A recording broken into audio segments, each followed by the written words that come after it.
Today on Your Money, we're talking fresh food, how to save money on fresh fruits and veggies, advice from farmers and local markets on how to get a good deal, plus a subscription for fresh produce. We'll show you what CSA farming is all about and how farmers are getting creative to bring new ideas and new fresh products to the dinner table. It's all right here on Your Money.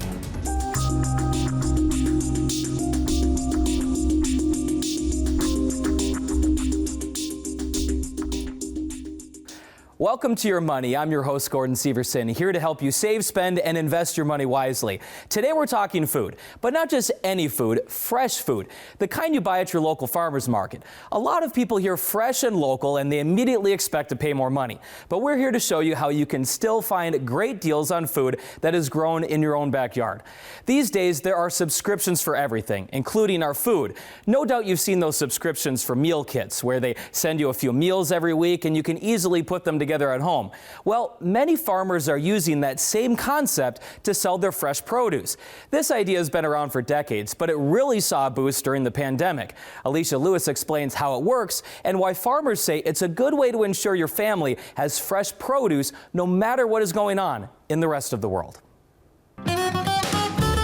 These are all cool season crops like broccoli, cabbage, celery, and our fennel. Variety is the name of the game at Fresh Earth Farms near Hastings. We got some lettuce growing. Where Chris James grows nearly 150 varieties of fruits and veggies. 2002 was the first year for farming.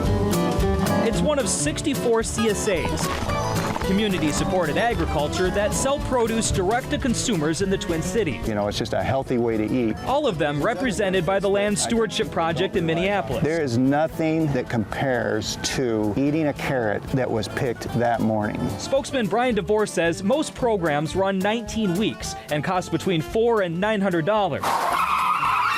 Wait, how much? That can be a little bit of a price shock. Chris's farm charges just under $600 for their couples program, which is enough to feed about 2 people each week. And we do offer payment plans because we've seen where people say, you know, I can't afford that up front. Most farmers will offer that too.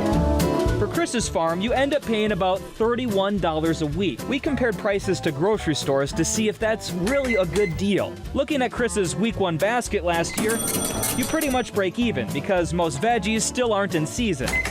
Later in the summer, though, you're saving about $20 a week. You get varieties of produce that you can't get anywhere else. Plus, if the season's good, you could save even more. One year I remember we were giving out 9 pounds of tomatoes for a couple weeks. The only problem becomes finding ways to use it. Farms have really gotten good about providing educational materials on recipes, storage. And since you're getting produce the same day it was picked, The quality is just off the hook. it stores longer than the stuff you might buy at the grocery store. My family subscribed to a local CSA when I was a kid growing up. It was always fun to see what was in season that week. It's a great way to save money and to try out some new foods. But be warned, sometimes you will get a mountain of vegetables and you won't know what to do with it. I remember one year we literally had hundreds of potatoes and it took us weeks to eat them all. Speaking of potatoes, some fruits and vegetables are more affordable than others. The USDA recently analyzed the cost of several common fruits and vegetables that you can typically find at the grocery store. For veggies, they say dried beans like black, pinto, and navy beans give you the best bang for your buck, followed by potatoes, carrots, and lettuce. The most expensive was asparagus, artichokes, and okra. For fruits, watermelon was the most affordable, followed by bananas, pineapple, apples, and cantaloupe. The most expensive were raspberries, blackberries, cherries, and pomegranates. We're going to go to a break right now, and coming after the break, we head to our local farmers market to hear from their organizer and a local grower how they're working to make fresh produce more affordable for everyone. Then a mom-and-pop cattle farm that is shipping meat direct to consumers. We'll have those stories and more coming up on Your Money. Welcome back.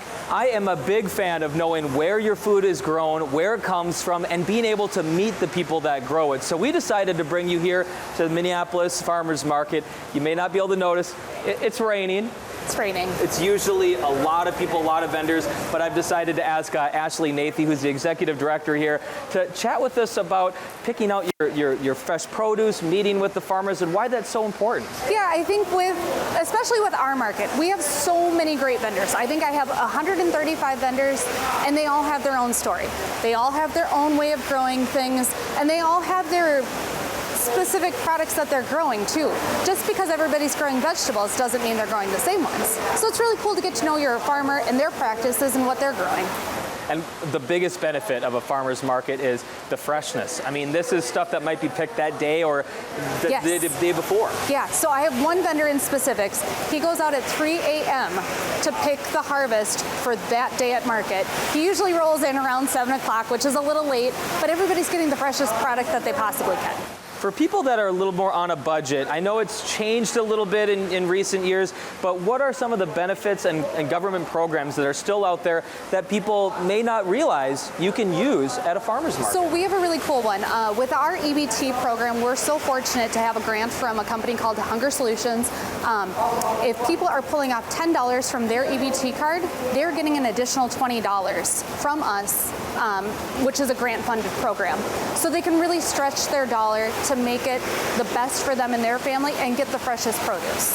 How about nationwide? Is there still SNAP? Does that still qualify, or is that not anymore? Yes, it's rolled into the same program, SNAP EBT. So whether you have cash benefits or food benefits, you're able to utilize this program. Do you see a lot of people coming to the market using those benefits? Oh yeah, we've had an incredible uptick in that in the past 2 years. We've even seen PEBT, which is for those who have children in school. So yes. And I mean, that's such a great thing is, being able to, I know that's been a big concern is that people who can't afford food weren't getting the healthy food that their bodies need. And this is a great way to try to get that healthy food on their kitchen tables. Absolutely. And you can absolutely go to a grocery store and use those benefits there as well. But you're going to ensure that it is the freshest for your family when you go to a farmer's market, be it the Minneapolis Farmer's Market or your local small market. I know a lot of people love going to the farmer's market, and a lot of people like to get the best deals. What's your advice on someone who's tight on a budget and wants to make their money go a little further at the market? Sure. So, like I said, I have 135 vendors. So I've got 170 stalls. So you can really search for the best deal if you just take your time to walk through the market and really pay attention to the pricing. The other thing is, with a lot of these farmers, they're willing to give a bulk discount. So it's something that you just need to ask about and inquire about from that grower. And just, walk up and say, hey, I'm canning this or I'm doing that, and, I need 20 or 100 pounds of something. They might help you out a little bit? Absolutely, and I'm sure they'll also give you tips and tricks on how to do it the way that their grandma did it or how they do it at home. Is it better to ask them maybe at the end of the market or towards the end? Because are they worried at the beginning that they might, not have enough or might run out? That's a good question, and I would say that the best time then to get a deal would be on a Sunday, later in the day, because a lot of these folks don't have room to store this in a walk-in cooler. So whatever they haven't sold for the weekend probably is not going to be utilized. So they're going to be more apt to give a deal, just so they don't have to load it back on their truck. I want to move into this next part about talking about specific items, specific vegetables and fruit. Are there certain ones that you've found that really go a long way, that are a little more affordable or cheaper, that maybe people haven't discovered yet, that they have a lot of potential with different recipes? Ooh, that's a really good question. It's a tough question, actually. I feel like anything that's in bulk, pickles, tomatoes, potatoes, onion, bitterball, if you're familiar with that. It was not a vegetable that I was familiar with until I worked here, but you can buy all those things in bulk and you can use them multi-purpose. You can put them into a number of different recipes. So I would say maybe those would be some key items. I remember a few years ago, I came here and spoke with one of your vendors, and he talked to me about basil. And I think he had 3 different species of basil and had me smell each one of them. I had no idea that basil could smell so different, taste so different. I ended up buying like 4 bunches from him. because like being able to experiment and learn from the person who grew it was so cool. Yeah, well, there's things that I'm still learning about this too, and I come from a produce background. My dad is a vegetable grower. I saw there was one of our vendors that had a cinnamon basil last weekend. I'd never heard of that. So, and it exactly how it's named is exactly how it tasted. It was really interesting. Do you ever have any travelers, any visitors that are like out of state that come here on vacation to just check it out? So funny you asked that. I've had quite a few of them. I actually had one this morning. She was from Colorado, and apparently her grandparents used to be vendors down here back in the Depression. Wow. It was two sisters. They came from Missouri. They just pick a random city and they go there to just take in the tourist attractions of that city, and they found this market as being one of them. So I do have quite a few people that have traveled from near and far to attend the market. And I know buying in season, when that item is plentiful and it's in peak, that's a good way to save money because there's more of it. Is that usually what you find? Absolutely, but that's also going to be when it tastes the best. Because you can go to your grocery store and get a cantaloupe in the middle of the winter, but it's not going to taste the same as the market cantaloupe that you can get in August, September.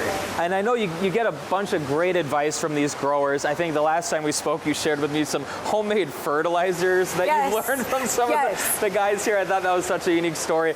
If people not only like to eat fresh produce, but they grow it at home and go to farmers markets, have you picked up any great advice on how to have a home garden and save a little money that way? Because I know dirt and fertilizer and all of that can get expensive. Absolutely. So what's really great about us is we start in May. So we start with the starter plants, and the folks that are growing those starter plants are a great source of reference points on how to best grow them, what soil they like, what fertilizer they're going to grow the best in, the sunlight, everything. They can give you the best idea of how to grow that on the most affordable budget. And I think it's, probably too late for this season, but next year, that's a great idea. Go to your farmer's market before you start your garden, pick their brains a little bit. Maybe they can find some, cheap fertilizer. I know I actually found some on Facebook Marketplace. Oh, sure. Yeah, in like one of those free giveaway groups. I've seen that too. But there's one thing I know about farmers, and it's they love to pass on their true passion of farming to those who want to listen. Because at this point, it seems to be kind of a forgotten art. It seems like, because it really is an art form. There's a science to everything that goes into it, and you have to really love what you do in order to do this job, because it's 24/7. So last question, any other advice for people that are maybe infrequent farmers market visitors or have never been to one? What would be, your sales pitch to them to get you to come to the market? So definitely bring small bills. Not everybody has the ability to take credit card. We do have ATMs on site, but come prepared. Bring small bills. Take your time. Get to know who you're buying from, because all of these growers offer a lot of similar products. But Joe's watermelon might be better because you know Joe's story, or Tom's tomatoes might be your go-to because you've really gotten to know the way he grows, opposed to John over in the stall 2 stalls down. Coming up after the break, we'll hear from a grower, her advice for veggies that give you the best bang for your buck, and why she says you shouldn't forget the herbs the next time you stop by your local farmer's market. Stay with us here on Your Money. To learn even more about farmers markets and how we can find the best fresh produce and save some money, I thought we should talk to one of the growers. So I've got Manuna here. Your family has been farming, you said, for more than 30 years. More than 30 years, yes. And you have a lot of great produce here, lots of greens right here, lots of color. What is some of your advice for people that have never been to a farmer's market that maybe want to learn more about it and find some produce they can afford? With this farmer's market, we open very early, 6 a.m. to 1 p.m.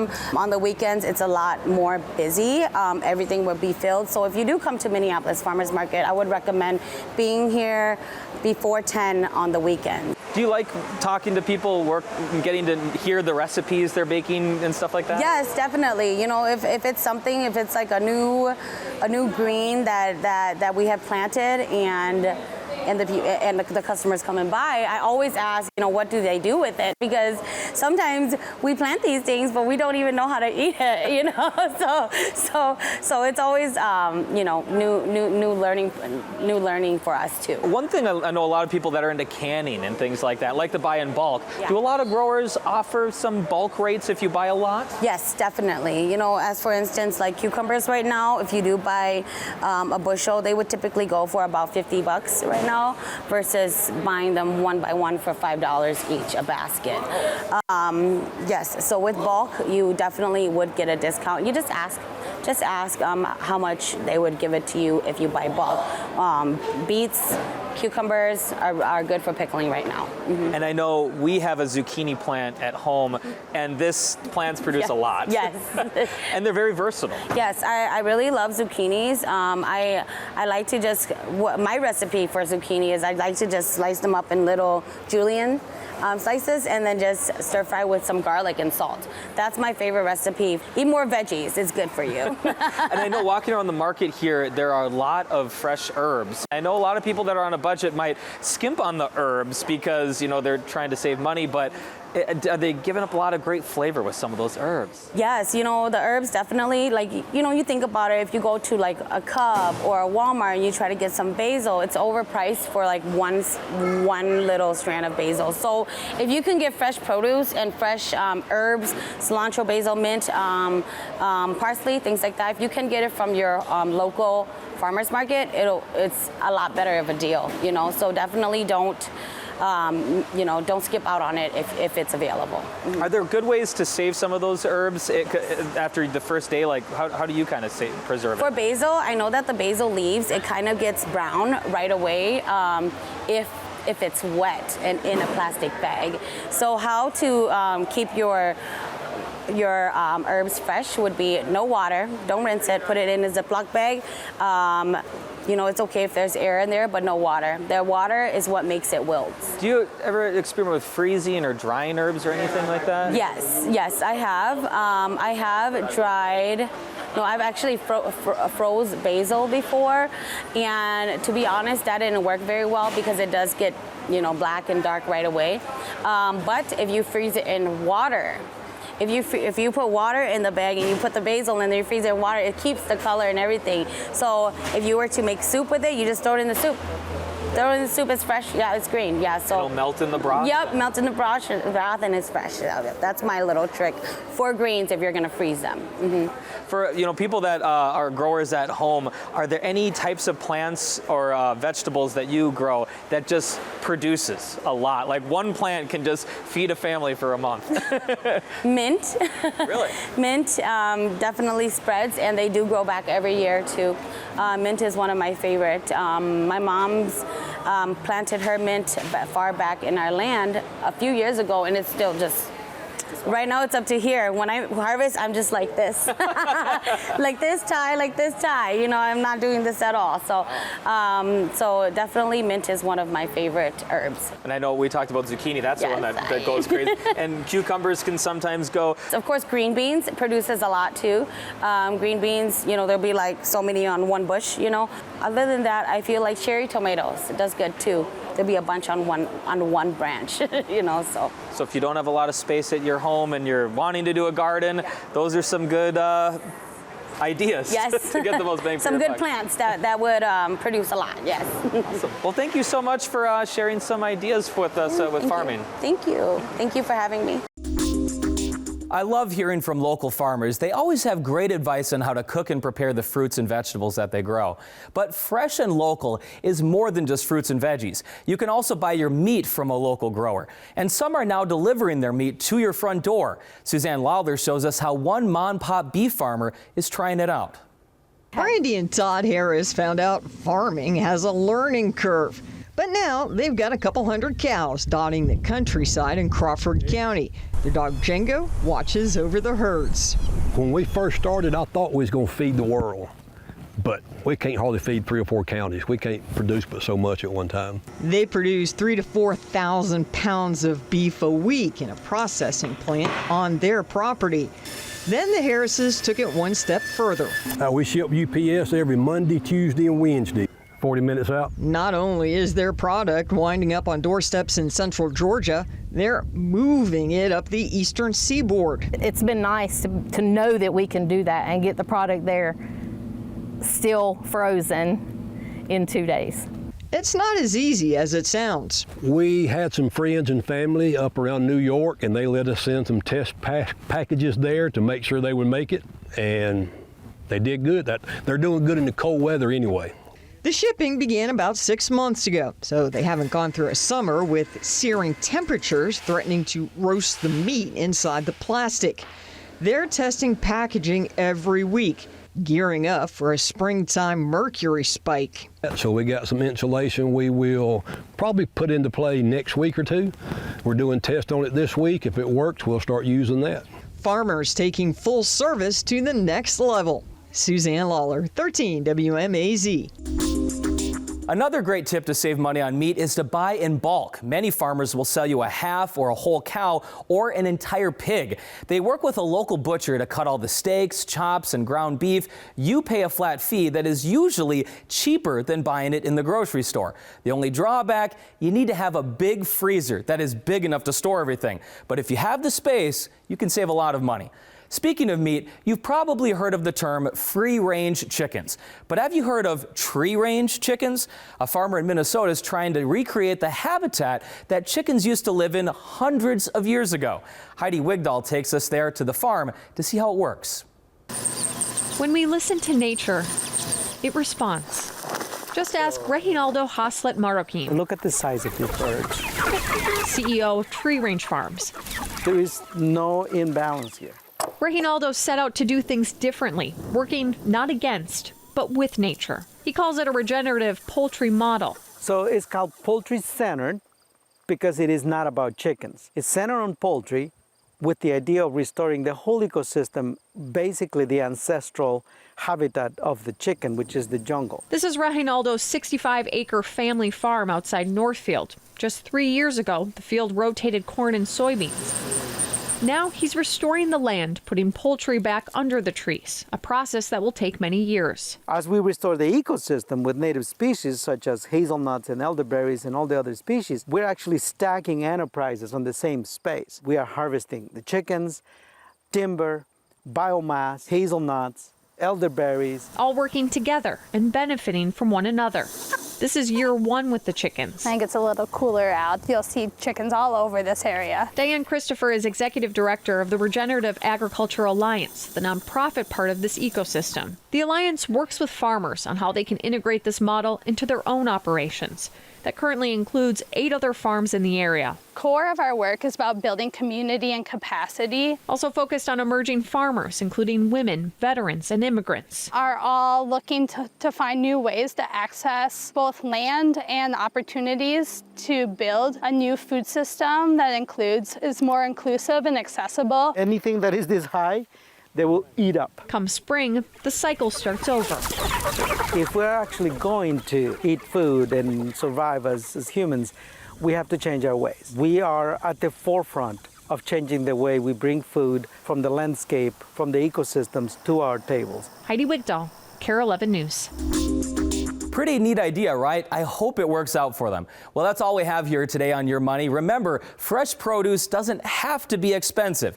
Besides all the ideas that we shared today, you can also check in with your community to see if they have any programs available that can help bring fresh produce to your dining room table. I'm Gordon Severson, helping you save, spend, and invest your money wisely. I'll see you next time.